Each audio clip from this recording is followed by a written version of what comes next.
Ce soir se déroule le dîner mondain le plus attendu de l'année, le rassemblement des gens adulés par la terre entière où personne n'a le droit de refuser l'invitation s'il est invité sous peine de sanction.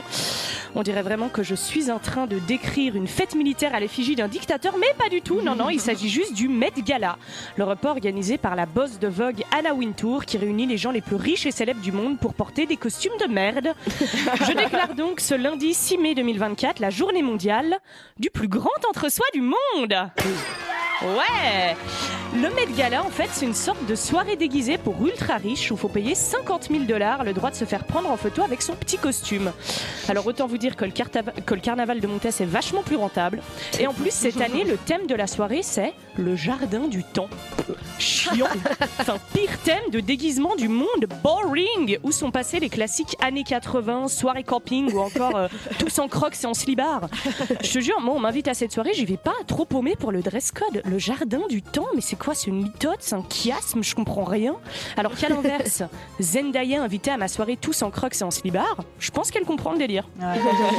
Bon, et c'est pas la seule chose qui fait que j'ai pas envie d'être invitée à cette soirée. Déjà, comme je l'ai dit plus tôt, t'as pas le droit de refuser l'invitation. Alors cette soirée se comporte vraiment comme un contrôle fiscal insupportable. Et aussi parce que la go, elle a strictement interdit de servir pendant le dîner de l'ail, des oignons et du persil pour pas qu'on pue de la gueule.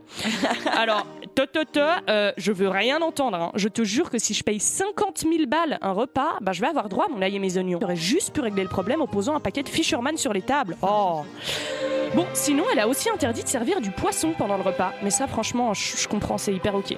Franchement, traverser une pièce où on vient de servir 600 assiettes de poisson, c'est plus le 13e travail d'Hercule qu'une soirée. Et en plus, les règles comme ça, d'ailleurs, il y en a plein d'autres. Hein. Pas le droit à ton téléphone, et qui est l'enfer des introvertis, une soirée où ils connaissent personne. Pas le droit d'être à table avec ton mec. Pas le droit de fumer, tout un tas de trucs plus absurdes les uns que les autres qui font regretter, en fait, les soirées de la vie civile. Des choses simples, quoi. Enfin, vous vous rappelez les toutes premières soirées où vous étiez invités? Les booms. On fait un petit flashback dans mes souvenirs, là. Les maisons de quartier, 17 à 19h, anniversaire de Martin, du section d'assaut qui passe à fond, une table avec des bonbons grenouilles et des chips oursins qu'on goinfre dans nos petits estomacs qui regrettent déjà nos excès enfantins. C'était la folie! C'était la folie jusqu'à ce qu'on entende les premières notes d'une chanson qui renferme un gouffre d'anxiété. Someone Like You, Adele. Les slows, le moment le plus redouté. Moi j'étais timide comme pas possible à l'époque, alors je m'en allais dans un petit coin de la pièce en espérant me rendre invisible.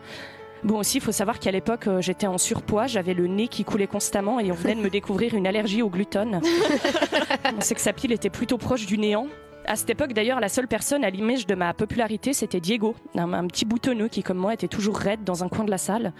Alors jusqu'ici tout allait bien, mais ce soir-là, il y a la mère de Martin qui est allée vers lui. Elle lui a chuchoté un truc à l'oreille.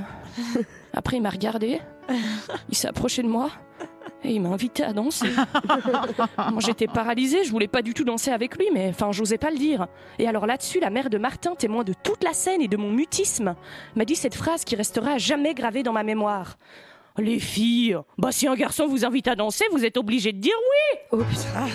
Et c'est ainsi qu'à seulement 10 ans, j'ai partagé 3 minutes de tendresse musicale non consentie dans une gêne infinie avec ce pauvre Diego. Bon alors, je critique, mais c'est peut-être pas si naze le Met Gala en comparaison, voilà. Hein. Enfin, sauf le thème. Hein. Le thème, il est vraiment pourri. Allez Zendaya, viens enfiler tes crocs et ton slibard.